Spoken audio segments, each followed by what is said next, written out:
Hello dear friends, कैसे हैं आप लोग। उम्मीद करता हूँ कि आप लोग बढ़िया होंगे। मैं आपके अपने परिवार ABEH कोचिंग क्लासेस में स्वागत करता हूँ। आज हम आपके प्रश्नावली 6.1 को शुरू करने वाले हैं। इसके पहले के सारे प्रश्नावली हमने कंप्लीट कर दिए हैं। आज ये आपका छठा है चैप्टर 6.1 प्रश्नावली केवल इसमें है। चलिए आइए शुरू करते हैं। आपके इस चैप्टर का नाम क्या है? तो रेखाएँ और कोण इसका नाम है। ठीक है, आपका छठवां चैप्टर है और 6.1 इसमें प्रश्नावली भी है, तो काफ़ी छोटा है ना। ये आपको हेडिंग है कुछ, इसको बताना है। ठीक है, तो पहले में क्या है? पहले में रेखा है। तो रेखा होता है क्या है, पहले समझ लीजिए। ऐसे हमने खींच दिया, ये क्या है? रेखा है। इतना आप जानते हैं, है ना। इसकी कई सारी परिभाषाएं बन सकती है, जो आपको याद हो आप याद कर लीजिए। और जो मैं लिखा रहा हूँ वो बड़े स्तर की है, वो काफ़ी काम देगी। वैसे तो आपको याद करना हो तो याद कर लीजिए, उसको याद करना चाहिए, लेकिन कोई याद नहीं करता है। देखिए ये रेखा है, इसकी तो एक परिभाषा ये हो सकती है कि केवल लंबाई होती है जिसकी केवल लंबाई होती है उसे हम क्या कहते हैं? रेखा कहते हैं। ठीक है, क्या कहते हैं? रेखा कहते हैं। जिसकी केवल लंबाई होती है और मोटाई नहीं होती है। लेकिन अलग से अगर परिभाषा, एक ठीक ठाक परिभाषा दी जाए तो इसमें क्या होगा? जिसे दोनों ओर से बढ़ाया जा सकता है उसे हम रेखा कहते हैं। या हम ये बोलते हैं जिसका कोई निश्चित बिंदु नहीं होता है, दोनों बिंदु इधर वाले भी उधर वाले भी क्या होते हैं? अनिश्चित होते हैं, उसे रेखा कहते हैं। ठीक है, जिसके दोनों बिंदु आगे की तरफ और पीछे की तरफ वाले अनिश्चित होते हैं उन्हें हम क्या कहते हैं? रेखा कहते हैं। ठीक है, क्या कहते हैं? रेखा कहते हैं। तो अगर आसान की बात करें तो आसान तो यही पड़ेगा जिसकी लंबाई होती है ना। तो अनिश्चित वाला इसलिए नहीं लिखा रहे हैं क्योंकि वो तो काफ़ी आसान है। क्यों आसान है? क्योंकि रेखा को आप चाहे जितना बढ़ा सकते हैं। पिछले चैप्टर में बहुत अच्छे से पढ़ाया था, लेकिन रेखाखंड को हमने नहीं बताया था, तो रेखाखंड को बताना पड़ेगा अच्छे से। तो रेखा जिसकी लंबाई होती है उसे क्या कहते हैं? रेखा कहते हैं। बस लंबाई होती है उससे क्या कहते हैं? रेखा कहते हैं।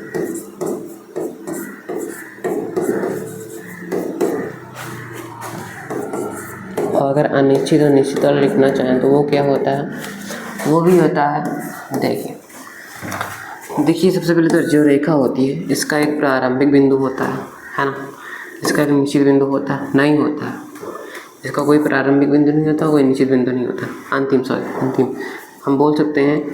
इसे प्रारंभिक तो बोला जाएगा, तो इसके अलावा हम ये बोल सकते हैं कि जिसका प्रारंभिक और अंतिम दोनों बिंदु अनिश्चित होते हैं उन्हें क्या कहते हैं? रेखा कहते हैं। ठीक है, देखिए जिसका प्रारंभिक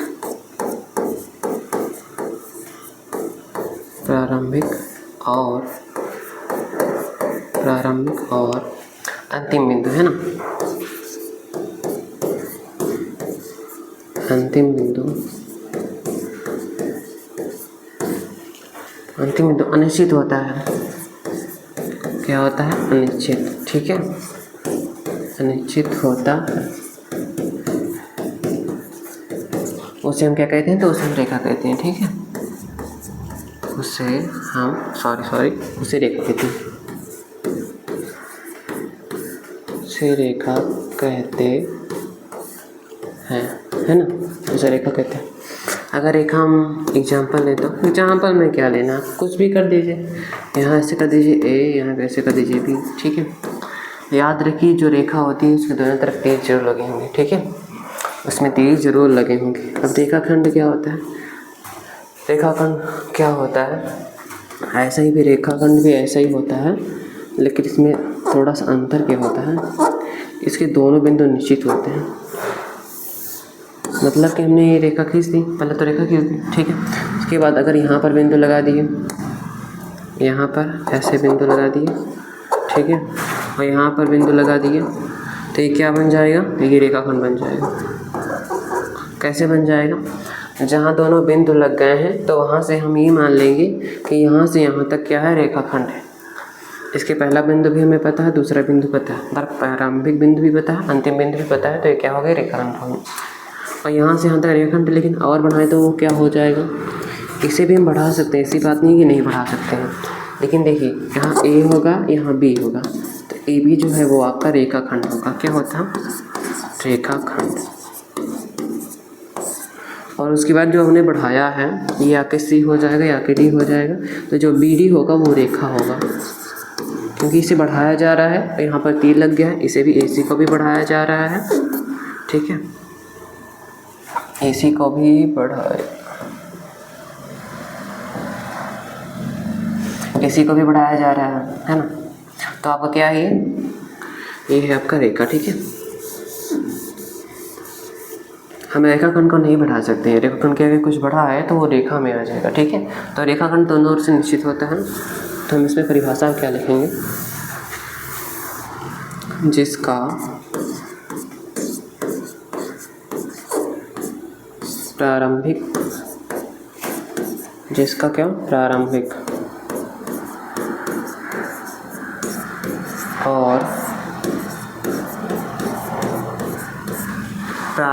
और अंतिम बिंदु है ना, क्या लिखेंगे हम, अंतिम बिंदु, अंतिम बिंदु क्या होते हैं, निश्चित होते हैं। क्या होते हैं, हम लिखते हैं निश्चित होते हैं।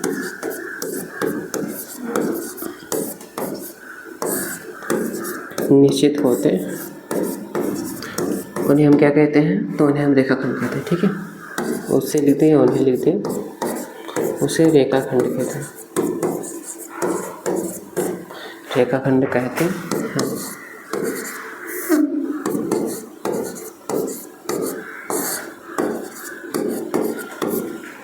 काफ़ी आसान परिभाषा है, आप याद कर सकते हैं। अब देखिए हम एक पहले तो रेखा बना दें इसे, और अगर यहाँ पर ऐसे बिंदु रख दें, क्या रख दें, यहाँ पर बिंदु रख दें, है ना, और यहाँ पर बिंदु रख दें, तो यहाँ से ए मान लें, यहाँ बी मान लें, तो जो ये दोनों बिंदु आ गए हैं ए बी, तो ये क्या है हमारे, ये है रेखाखंड, ठीक है। एग्जाम्पल के तौर पे ये, और ए बी क्या है हमारा, रेखाखंड, ए बी हमारा रेखाखंड, ठीक है, ये भी क्या है हमारा रेखाखंड। तो आपका ये दोनों परिभाषाएं हो गई, बहुत आसान थी, ठीक है। अब आपके किरण है और बची है बिंदु, इसके आगे भी ऐसी बात नहीं, लेकिन अभी तो केवल यही, ठीक है। तो किरण क्या होती है, आप लोग जानते हैं सूरज से किरण निकलती है ना। अच्छा ये बताइए, जो सूरज से किरण निकलती है ये कहाँ तक जाती है, कोई पता है, नहीं पता है हमें। पृथ्वी इससे कितनी दूर है, कई मिलियन किलोमीटर दूर है ना, लेकिन यहाँ पर आ पाती है। और इसके अलावा अन्य ग्रहों पर भी तो जाती है इसका प्रकाश, है ना, अन्य ग्रहों पर भी किरण जाती है। तो हम क्या कह सकते हैं, लेकिन निकलता कहाँ से ये हमें पता है, प्रारंभिक बिंदु इसका क्या होता है ये हमें पता है, सूरज है तो यहीं से निकलेगा, है ना, लेकिन कहाँ तक जाता है ये नहीं पता है। तो इसकी परिभाषा में क्या लिख सकते हैं, इसका प्रारंभिक बिंदु होता है, लेकिन जो अंतिम बिंदु होता है वो अनिश्चित होता है। प्रारंभिक बिंदु जो निश्चित होता है, प्रारंभिक बिंदु निश्चित होता है, और जो अंतिम बिंदु होता है वो अनिश्चित होता है, ठीक है। तो जिसका प्रारंभिक बिंदु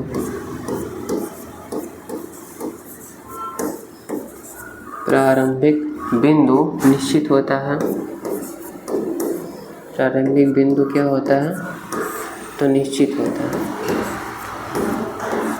निश्चित, ठीक है।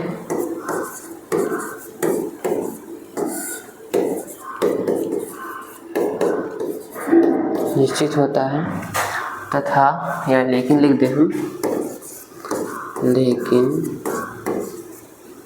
जो उनका अंतिम बिंदु होता है वो अनिश्चित होता है, ठीक है। अंतिम बिंदु अनिश्चित होता है, क्या होता है, अनिश्चित होता है, ठीक है। तो हम लिखते हैं अनिश्चित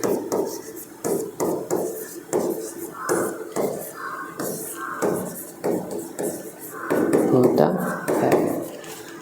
तो उसे हम क्या कहते हैं, उसे हम किरण कहते हैं, ठीक है। उसे क्या कहते हैं, उसे किरण कहते हैं।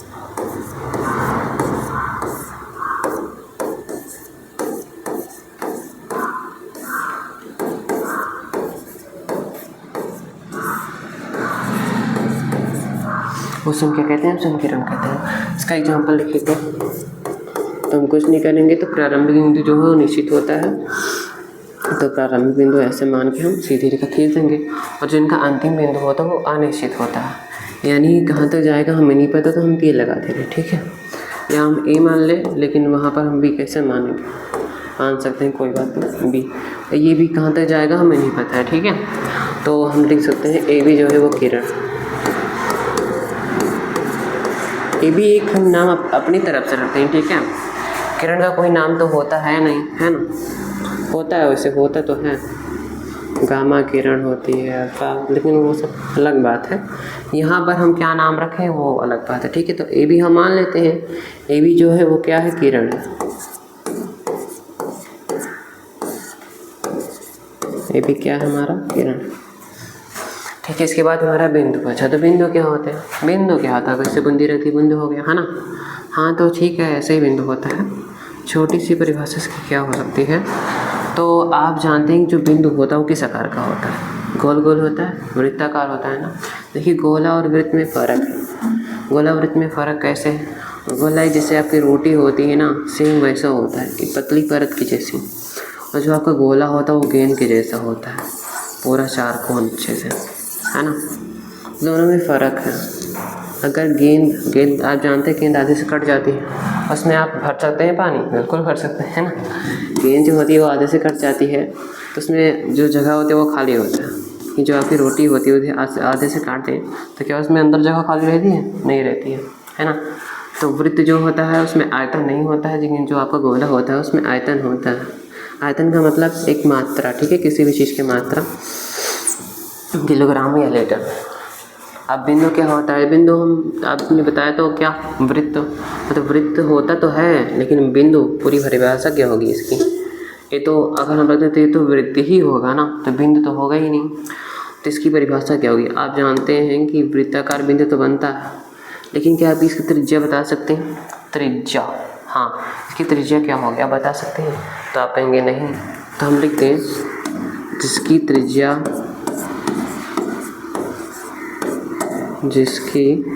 क्या बोले, त्रिज्या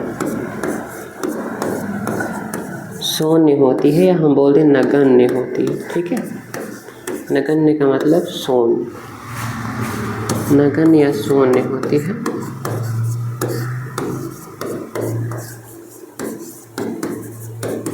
उसे हम क्या कहते हैं, तो उसे हम बिंदु कहते हैं।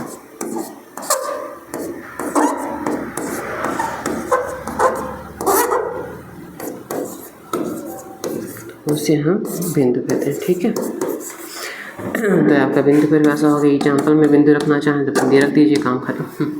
इसका एग्जाम्पल वगैरह नहीं होगा, ठीक है, आपका ये परिभाषा होगी। चलिए फिर आगे बढ़ते हैं। आपका संरेख बिंदु क्या होता है और असंरेख बिंदु क्या होता है।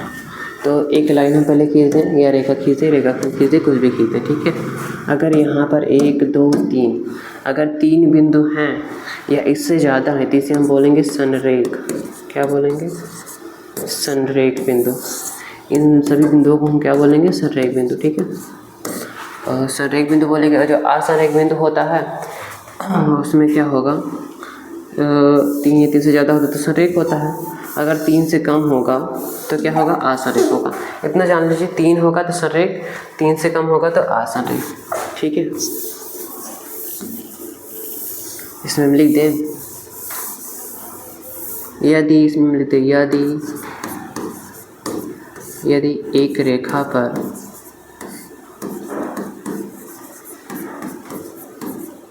रेखा पर तीन बिंदु उपस्थित हैं, 3 बिंदु उपस्थित हैं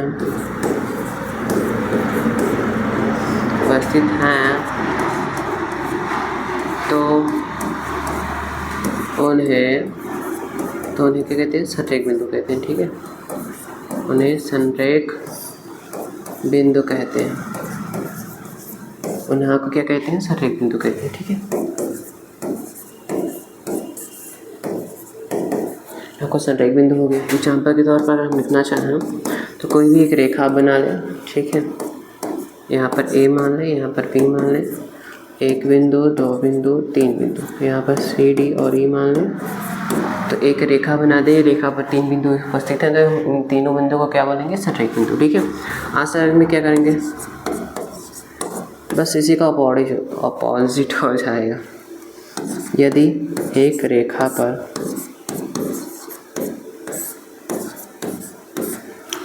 पर तीन बिंदु उपस्थित नहीं हैं,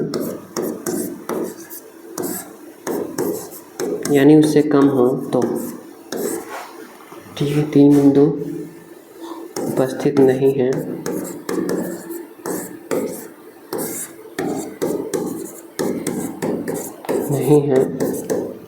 तो उन्हें हम क्या बोलेंगे? तो उन्हें असंरेख बिंदु बोलते हैं। ठीक है, उन्हें असंरेख बिंदु कहते हैं।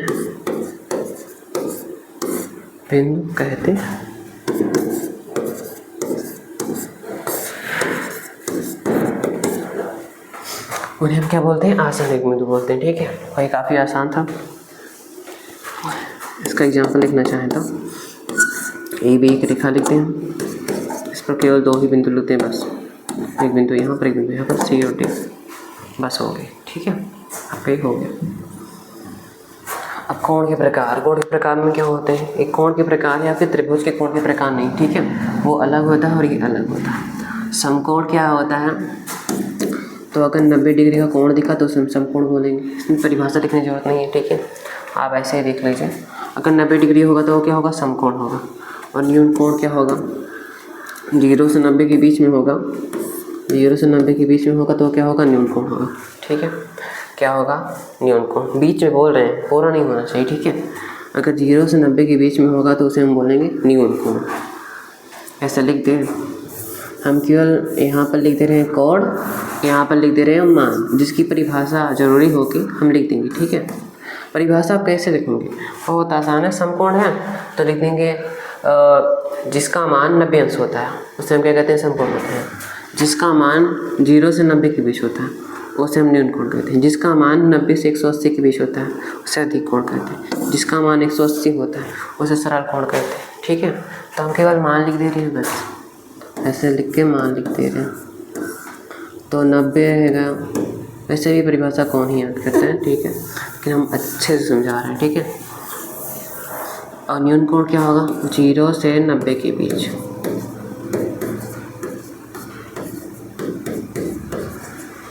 लेकिन याद करना बहुत ज़रूरी होता है। ठीक है, अधिक कोण क्या होता है आपका? 90 से 180 अंश के बीच होता है। इसमें अंश भी लगा दें। ठीक है,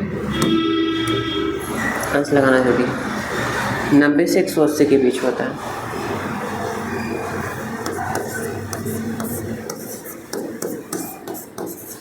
तो आप बोलोगे क्यों 0 से 180 के बीच नहीं होता है? देखो भाई, जब 0 से 180 के बीच हम करेंगे तो 0 से जब जाएंगे तो 45, 46 जो भी आएगा उसे हम अधिक कोण थोड़ी ना बोलेंगे, उसे हम न्यून कोण बोलेंगे, है ना। जब तक 90 से ज़्यादा नहीं होगा तब तक हम कैसे बोलेंगे कि ये अधिक कोण की श्रेणी में आ गया? अगर 0 से 90 के बीच में आ रहा है तो उसे तो हम न्यून कोण बोलेंगे ना। उसके आगे जाएगा, यानी 90 से आगे जाएगा, 180 के बीच रहेगा, इन दोनों के बीच में रहेगा, तब वो क्या होगा? वो अधिक कोण होगा। ठीक है, सरल कोण बहुत आसान होता है, 180 अंश का होता है। ठीक है, 180 अंश का होता है सरल कोण। और इसके बाद आगे देखें तो ये आपको समझ में आ गया। देखिए, समकोण 90 अंश का होता है, सीधी सी बात है। जो न्यून कोण होता है उसका मान क्या होता है? 0 से 90 के बीच में होता है। और अधिक कोण का मान 90 से 180 अंश के बीच होता है। जो सरल कोण होता है एकदम सरल होता है, 180 अंश का होता है। इसे आप बोलते हैं रेजु कोण भी बोलते हैं। क्या बोलते हैं? रेजु कोण भी बोलते हैं। ठीक है, और जगह और कुछ भी बोल देते हैं।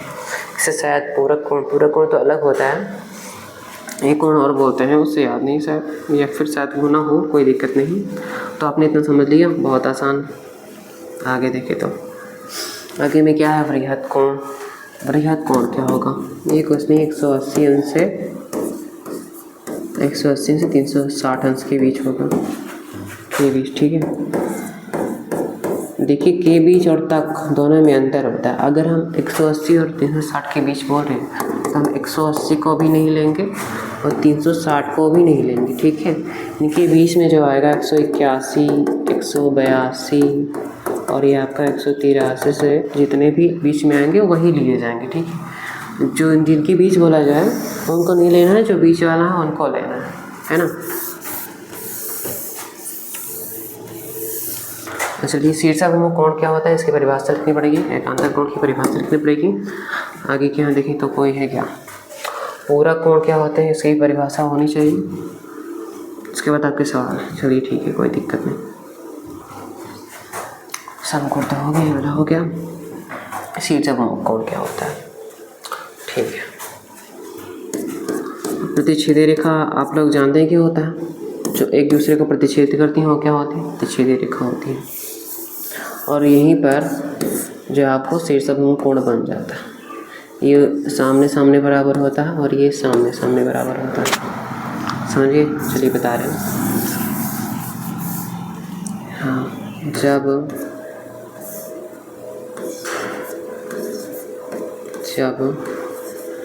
दो रेखाएं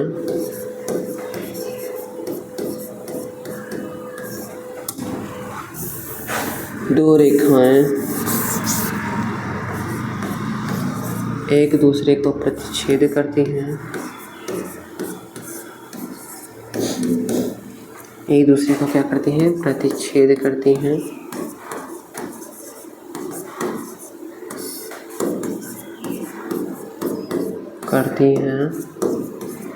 तब शीर्षक अभिमुख कोण बनता है, ठीक है। बस इतना लिखना है बस, तब शीर्षक अभिमुख कोण बनता है।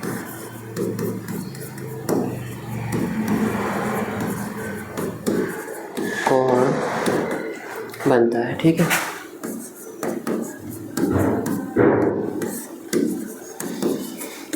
जब दो रेखा, जैसे मान लो ये रेखा, ये दोनों आपस में भिड़ गई, ठीक है, दोनों आपस में भिड़ गई, तो अब क्या बनेगा, शीर्षक अभिमुख कोण बनेगा, ठीक है। क्या बनेगा, शीर्षक अभिमुख कोण कहाँ बनेगा। अब इसके ठीक सामने आप कौन दिख रहे हैं, ये वाले कोण के सामने ये वाला कोण है, तो इस वाले कोण के सामने ये वाला कोण हो जाएगा, ठीक है। कोण जानते हैं ना, जब दो रेखाएं एक दूसरे पर या दो रेखाओं के झुकाव को ही कोण कहते हैं। दो रेखाओं के झुकाव मतलब एक रेखा ये हो गई, एक रेखा और ले लें, और देखिए तो ये अगर हम इसको सीधा करेंगे तो ये झुका हुआ दिखेगा, एक को सीधा करेंगे टेढ़ा करेंगे दूसरा हुआ झुका दिखेगा ना, तो यही हमारा जो बीच में बनता है इसे हम क्या कहते हैं, कोण कहते हैं, ठीक है। क्या कहते हैं, कोण कहते हैं, यहीं पर कोण होता है। तो कहीं भी आपको दो रेखा दिख जाएगी तो उसके बीच में जो जगह होती है ना वही कोण आ जाएगा। ये दो रेखा दिखी, इसके बीच में जगह कोण हो गया, दो रेखा दिखी, इसके बीच में आ गया कोण हो गया, ठीक है। तो जो ये कोण बना है आमने सामने का, ये क्या होंगे, बराबर होंगे। इन्हें हम क्या कहते हैं, शीर्षक अभिमुख कोण। अगर मान लें ए, मान लें इधर मान लें बी, तो ए बराबर बी लिखेंगे और ये क्या होंगे, शीर्षक अभिमुख कोण, शीर्षक अभिमुख, ठीक है, शीर्षक अभिमुख कोण। और कौन सा शीर्षक अभिमुख कोण बनेगा, देखिए ये दो रेखाएं इनके झुकाव में एक कोण बना, यहाँ पर एक कोण बना, ठीक है। इसको मान लें सी, इसको मान लीजिए, ये भी आमने सामने दिख रही हैं। जब तक आमने सामने नहीं दिखेगा तब तक शीर्षक अभिमुख कोण नहीं बनेगा, ठीक है। जब तक दो रेखाएं एक दूसरे का प्रतिच्छेद नहीं करेंगी तब तक नहीं बनेगा, ठीक है। तो हमेशा तिरछा मतलब एकदम आमने सामने ही बनता है। अगर मान लो कभी ऐसे हो गया, ऐसे हो गया, ठीक है, वैसे ऐसे तो नहीं होगा, थोड़ा सा ये और सीधा जाएगा, ऐसे मान लें हम, ऐसे हो जाएगा, ऐसे रेखा खींचते हैं, ऐसा रेखा खींचते हैं, तो क्या बनेगा, हाँ इसमें ही बन सकता है, ठीक है। कोण बड़े बनाते हैं, यहाँ कोण बना, इसके ठीक सामने देखना है हमें। देखिए ये कोण यहाँ पर है तो इसके सामने ये वाला आएगा, ये वाला हो गया कोण। आप और किसके इसके सामने अगर देखें तो कौन है, इसके सामने ये वाला आएगा, ये वाला कोण आ गया, ठीक है। इसके सामने ये हो गया तो ये हो गया,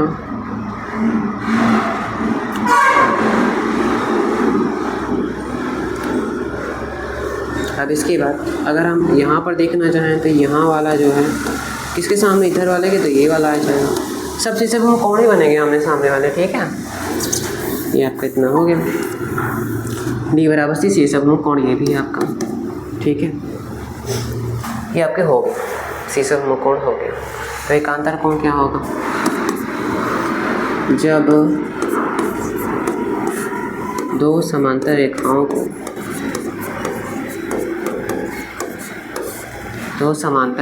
को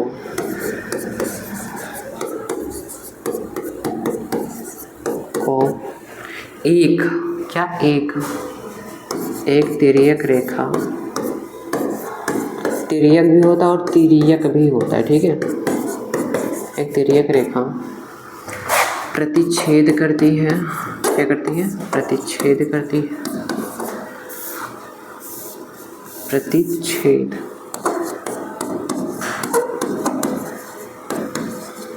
प्रतिच्छेद करती है तो हमारा एकांतर कोण बनता है, ठीक है। तो एकांतर कोण बनता है,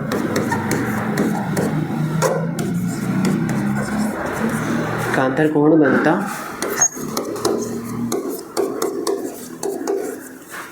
एकांतर कोण बनता है, ठीक है। अब ये कैसे होगा? समांतर रेखाएं जानते हैं क्या होता है? ऐसे रेखा खींचते, तो जी इसको मिटा दे, क्या इसको मिटा दे, अगले पेज में ले लें। यहाँ पर आप परिभाषा लिख लिए हैं, हम यहाँ पर आपको एग्जाम्पल समझा दे रहे हैं। यहाँ पर लिख एग्जाम्पल, है ना। पहले तो समांतर रेखा लेना है हमें। समांतर रेखाएं वे रेखाएं होती हैं जो एक दूसरे को कभी भी प्रतिच्छेद नहीं करती। तो दोनों नीचे लिखते हैं, ऊपर लिखते हैं, तो कहीं भी जाएंगे, इधर बढ़ाएं रेखा को, उधर रेखा बढ़ाएं, है तो रेखा ही ना, तो बढ़ाई तो जा सकती है। तो कहीं भी बढ़ाएंगे तो कभी भी प्रतिच्छेद नहीं करेगा, क्योंकि ये सीधी होती है ना, यहाँ से सीधी, यहाँ सीधी। अगर हम थोड़ा सा भी टेढ़ा इसको कर देंगे ऐसे और ऐसे, तो आप जानते हैं कि ये सीधे जाकर कट जाएगा बाद में, है ना। तो बस इतना ही होता है। और तिर्यक रेखा क्या होती है? तिर्यक रेखा जो होती है वो काटने वाली रेखा होती है। तिर्यक रेखा को आप प्रतिच्छेदी रेखा भी बोल सकते हैं। ये प्रतिच्छेदी रेखा में क्या होता है? दो रेखाएं कटती हैं। ये जो होती है तिर्यक रेखा जो होती है, ये अकेली ही काट देती है कई रेखाओं को। और तिर्यक रेखा जो होती है वो तिरछी होती है। कैसी होती है? तिरछी। ये कभी भी आपको सीधी नहीं मिलेगी। तिर्यक रेखा कैसी होती है? तिरछी। तो आप नाम से याद कर लीजिए, तिर्यक रेखा, तिरछी रेखा, तिर्यक रेखा, तिरछी रेखा, ठीक है। तिर्यक रेखा, तिरछी रेखा, इसे प्रतिच्छेद रेखा भी बोलते हैं, याद रखिएगा। अब इसमें क्या होता है? पहली लाइन दूसरी लाइन को ध्यान दीजिए, ठीक है। मान लीजिए पहली लाइन दूसरी लाइन है ही नहीं है, दोनों एक ही हैं। अगर मान ले दोनों एक ही हैं, ये ए बी, और मान लो ये भी ए बी ही है, यानी जहाँ मतलब अगर हम इसमें कुछ करेंगे तो इसमें भी वही होगा। इसको हम काटेंगे, इसमें भी कटेगा, ठीक है। हम यहाँ पर कोण बनाए, यहाँ पर भी बनाएंगे, दोनों एक हैं तो वही बनेगा, है ना। तो वहाँ पर हम कोण बनाए तो यहाँ पर भी कोण बन गया। अगर यहाँ पर हम कोण बनाए तो यहाँ पर भी कोण बन गया, ठीक है। तो क्या है? यही तो एकांतर कोण है।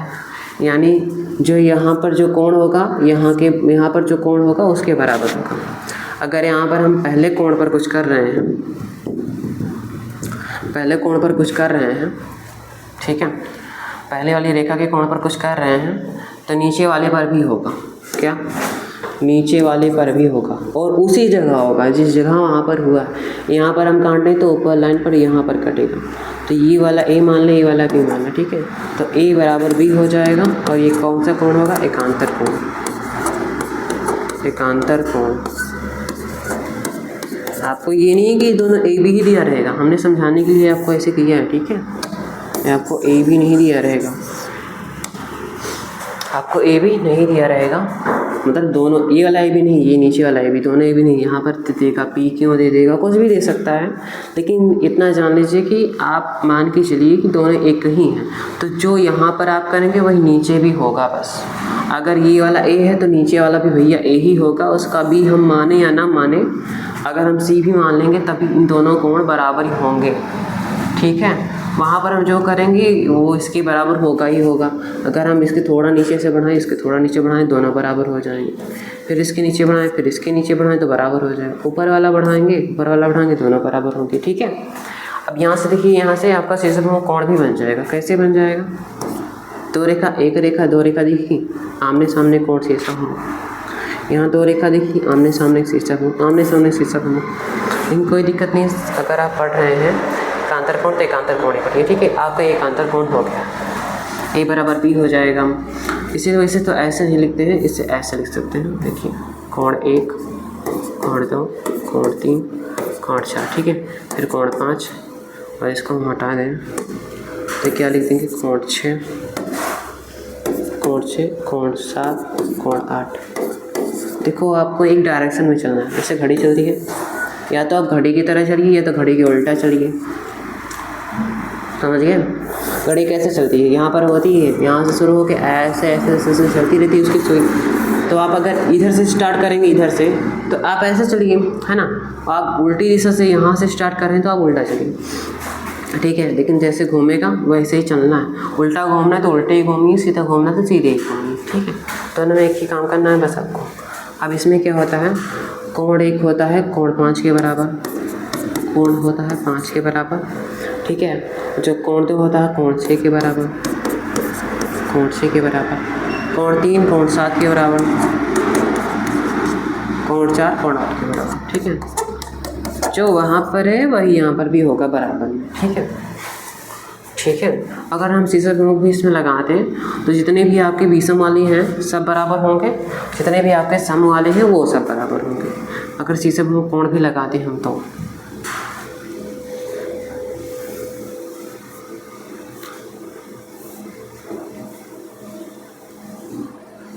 एकांतर कोण आपने समझ लिया, ठीक है। अब इसके बाद हमें पूरक कोण देखना है। पूरक कोण क्या होता है, पूरक कोण में कुछ नहीं करना, हमें पूरक कोण में 2 कोण लेने होते हैं, ठीक है।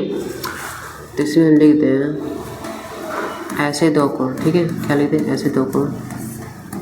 पहले परिभाषा लिख दें, जिनका योग 90 अंश होता है। कितना, जिनका योग 90 अंश होता है,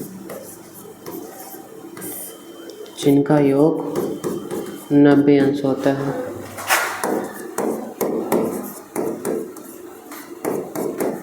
उसे हम क्या कहते हैं, उसे पूरक कोण कहते हैं, ठीक है।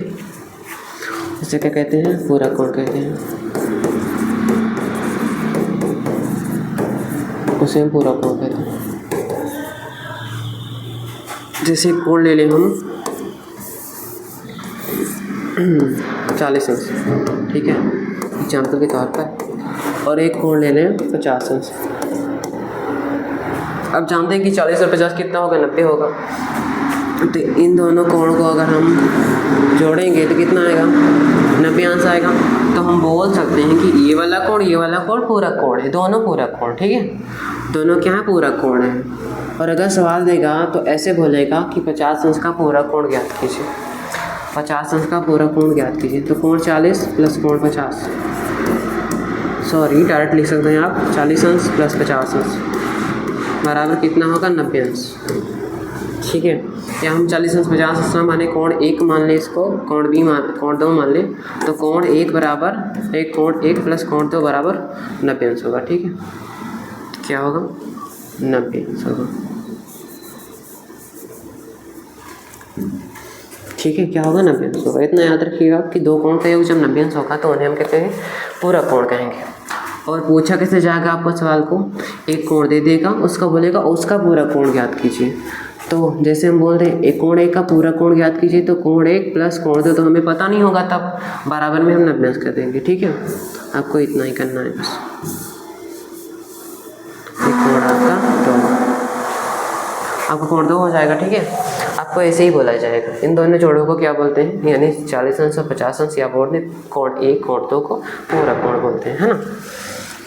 अब संपूरक कोण में क्या होगा, संपूरक कोण में थोड़ा इसमें 90 बढ़ जाएगा, बस क्या हो जाएगा, ऐसे 2 कोण, ऐसे 2 कोण जिनका योग क्या, जिनका योग आपका 180 अंश होता है। कितना होता है, 180 अंश होता है, 180 अंश होता है।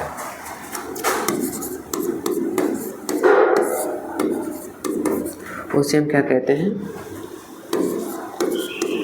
उसे संपूरक कोण कहते हैं, ठीक है। उसे संपूरक कोण कहते हैं,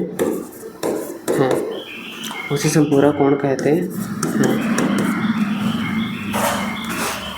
उसे क्या कहते हैं, संपूरक कोण कहते हैं।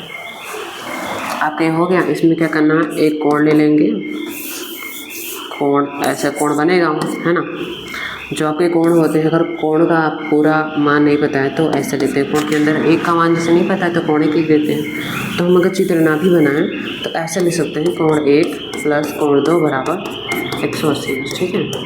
इसमें दो कोणों का योग 180 अंश होगा और इन दोनों कोणों को हम क्या बोलेंगे, समपूरक कोण बोलेंगे। क्या बोलेंगे, समपूरक। ऐसे बोलेगा कोण 1 का समपूरक कोण क्या होगा, कोण 2 का समपूरक कोण क्या होगा, ऐसा पूछेगा आपको, ठीक है। तो आपको आंसर दे देना बहुत आसान तरीके से। इसके सवाल मिलेंगे अभी, तो उसको करवाया जाए, है ना। आपका सवाल आ गया, लेकिन इससे पहले हम सोच रहे हैं आप लोग कुछ और भी समझ लें, ठीक है।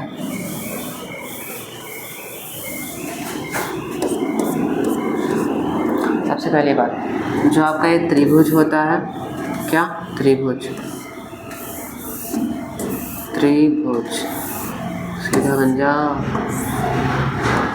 इसमें कितने कोण होते हैं, कितने कोण होते हैं, दो रेखा देखिए, एक झुकाव, यहाँ दो रेखा देखिए, एक कोण यहाँ भी कोण बन के कितने कोण हुए, 3 कोण। इसको मान ले कोण 1, कोण 2 और कोण 3, ठीक है। इनके 1 2 3 जैसे मानते हैं ऐसे मान लीजिए। तो इन तीनों कोणों का योग कितना होता है, कोण 1 प्लस कोण 2 प्लस कोण 3। इसका एक मान फिक्स है, क्या है, इसका एक मान फिक्स है 180 अंश। तीनों कोणों का योग त्रिभुज के 180 अंश होगा ही होगा। अब चाहे जितना बड़ा त्रिभुज है, जितना भी छोटा त्रिभुज हो, ये सब पे नियम लागू होगा। एक त्रिभुज के तीनों कोणों का योग कितना होगा, 180 अंश, ठीक है। और एक सरल रेखा पर 180 अंश का कोण बनेगा, ठीक है। एक सरल रेखा पर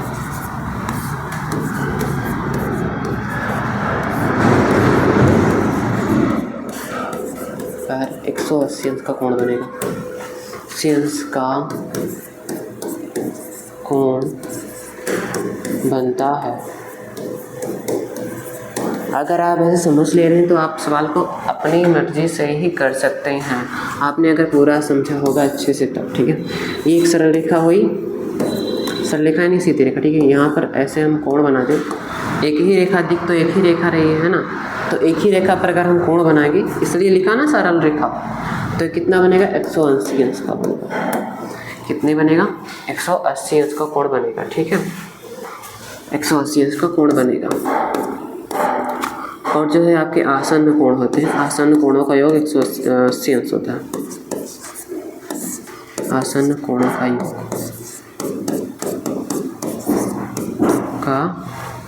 योग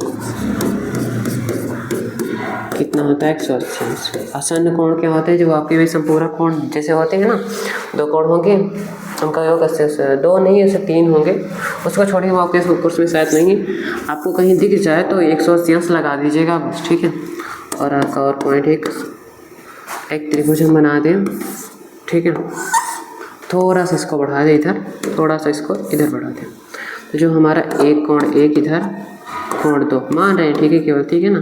इधर कोण 3 मान लें, इधर ले कोण 4 इधर मान रहे हैं केवल, ठीक है। इधर कोण 5, तो इसमें भी संबंध होता है। इस वाले कोण को अगर हम जोड़ दें, कोण 1 प्लस कोण 2, तो किसके बराबर होगा, यहाँ से यहाँ तक जोड़ने पर ये वाला आएगा, कोण 5, ठीक है। और इन दोनों को जोड़ दें तो इधर वाला आएगा, कोण 2 प्लस कोण 3 बराबर कोण ये 4 वाला आएगा, ठीक है। कोण 4 क्या आ जाएगा, कोण 4। अगर हम इधर के दोनों को जोड़ देंगे तो उधर का बाहर वाला, इधर के दोनों अंदर वाले को जोड़ देंगे तो इधर का बाहर वाला, ठीक है, इधर का बाहर वाला। बस हो गए, इतनी आपके पॉइंट हो गए।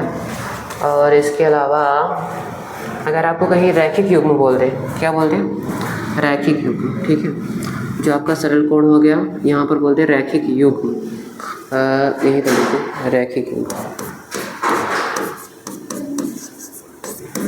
ये रैखिक युग्म, रैखिक युग्म बोल दे तभी यही आएगा 180। सॉरी, रहने दो, इसको यहाँ से नहीं हटा दे रहे, आपको बोल दिया जाए रैखिक युग्म, ठीक है। रैखिक युग्म, रैखिक युग्म,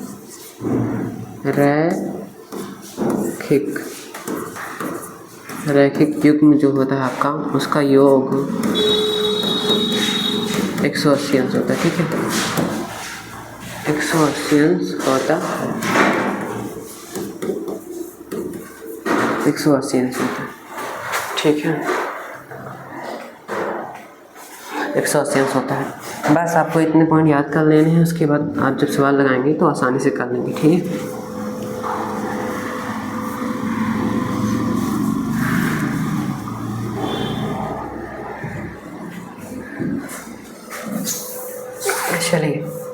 ये आपका पहला सवाल है। चित्र में रेखाएं ए बी और सी डी बिंदु ओ पर प्रतिच्छेद करती हैं। देखिए क्या है, ए बी है और ये सी डी रेखा है और बिंदु ओ पर जो है दूसरे को प्रतिच्छेद, देखिए इधर से जा रही इधर से जा रही तो प्रतिच्छेद हो गया ना। हाँ तो हो तो गया। और ये क्या है, ये किरण है। ओ ई क्या है, किरण है। ठीक है, इसको हम रेखा नहीं बोल सकते। ओ ई क्या है, किरण है। फिर उसके बाद प्रतिच्छेद करती हैं यदि ए ओ सी बी ओ ई। अब जो आपका कोण ऐसे हम बताए थे ना, ऐसे प्रदर्शित करते हैं। हाँ इसको भी बता दे रहे हैं। ठीक है, कि कोण को कैसे करते हैं। जैसे मान लीजिए कोई भी रेखा या कोण, कई सारे कोण बन गए, एक त्रिभुज बन गया ए बी सी। तो बहुत ही कम होता है जो आपको ऐसे बोल देगा कोण बी बराबर, यहाँ पर इसे 40 रख दें तो बोल देगा कोण बी बराबर 40 अंश। ऐसे बहुत कम देता है। ठीक है, आपको कैसे देगा, इसी कोण को थोड़ा सा घुमाकर कैसे देगा, बी तो रहेगा बीच में। ठीक है, बी से जस्ट पहले क्या है, बी जिस रेखा पर है, यहाँ पर देखो दो ही रेखा आपको मिलेगी, एक इधर एक इधर। तो इधर वाली लाइन का नाम क्या है, ए, इधर वाली का नाम सी है। तो यहाँ पर कोण लगा दीजिए बस, आपका 40 अंश। ठीक है, जो बीच में होता है उसी का मान दिया रहता है। ठीक है, जो बीच में होता है उसी का मान आपको दिया रहता है। इधर वाला जो मान होता है उसी का मान होता है, बीच वाले का मान। ठीक है, इसी तरह से होता है आपका मान। तो कोण बी बराबर 40 अंश लिखें या कोण ए बी सी बराबर 40 अंश लिखें, दोनों बात एक ही है। दोनों बात आपका एक ही है। ठीक है,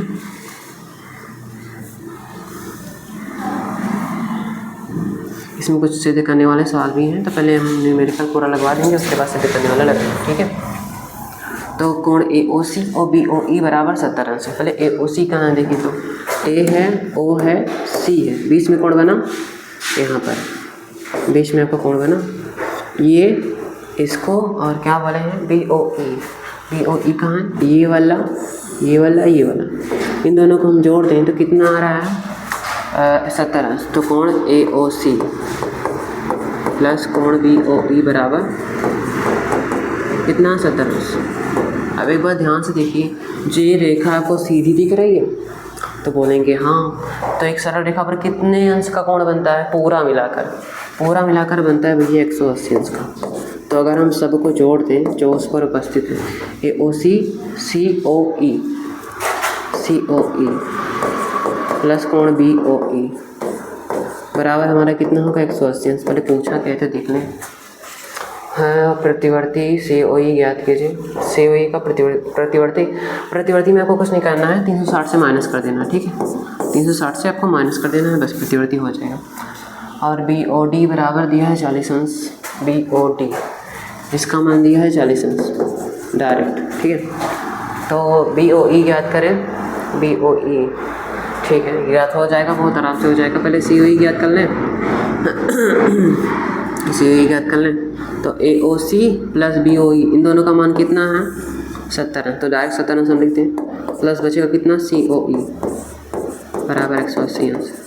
अगर हम सी ओ ई का मान निकालना चाहें तो जो आपका 70 अंश इधर जाएगा तो माइनस में चला जाएगा, घटाएंगे तो सी ओ ई आपका कितना आ जाएगा, तो आपका सी ओ ई आ जाएगा 110 अंश।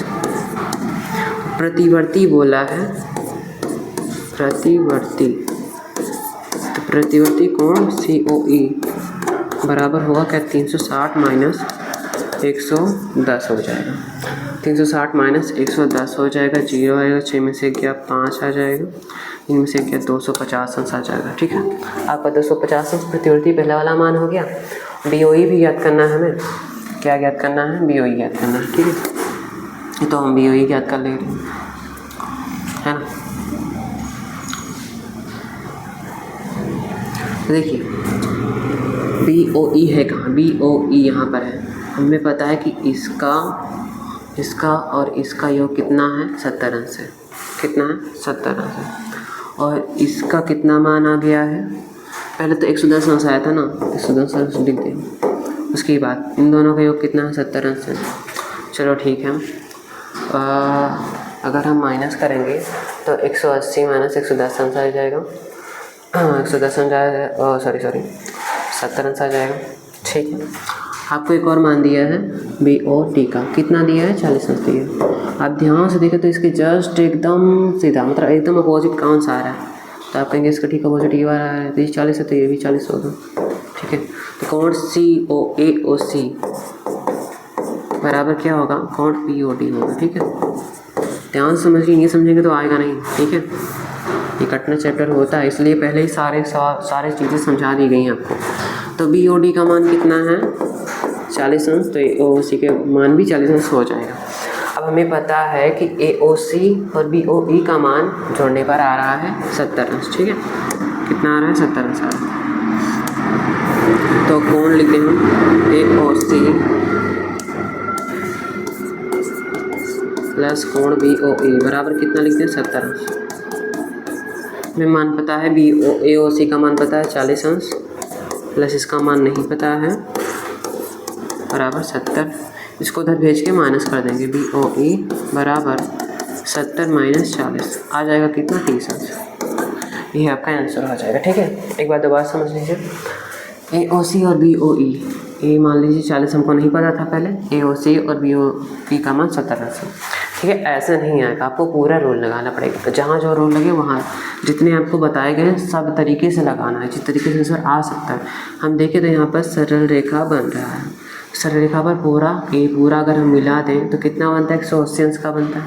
तो तीनों को हम जोड़ दें, अलग अलग है तीनों तो अलग अलग जोड़ देंगे, तीनों को अलग जोड़ने पर 180 अंश आएगा। दो को जोड़ने पर जो मान आएगा वो हमको पहले से पता है, तो हम दोनों को जोड़ने पर जो मान है रख दिए। COE बचा, COE का मान निकालना चाहें तो आ जाएगा 110। अगर प्रतिवर्ती बोला तो 360 से माइनस कर दीजिए बस, ये मान अलग आ जाएगा, प्रतिवर्ती अलग कॉन्सेप्ट है, ठीक है। और ये जो है इसका मान है, ये जो है इसका मान, ठीक है। अब इसका मान आ गया हमारा, हम जानते हैं कि BOD 40 अंश था। तो यहाँ पर देखो तो ये एक रेखा दिख रही है आपको, ये एक रेखा दिख रही है और ये वाली एक रेखा, तो एक दूसरे को जब प्रतिच्छेद करती हैं दो रेखाएं तो कौन सा शीर्षक कोण बनता है, इधर वाला पूरा इधर वाले के बराबर, इधर वाला पूरा इधर वाले के बराबर, ठीक है। तो ये वाला इसके बराबर तो 40 अंश हो गया, 40 अंश लिख दिए। AOC बराबर BOD है ना।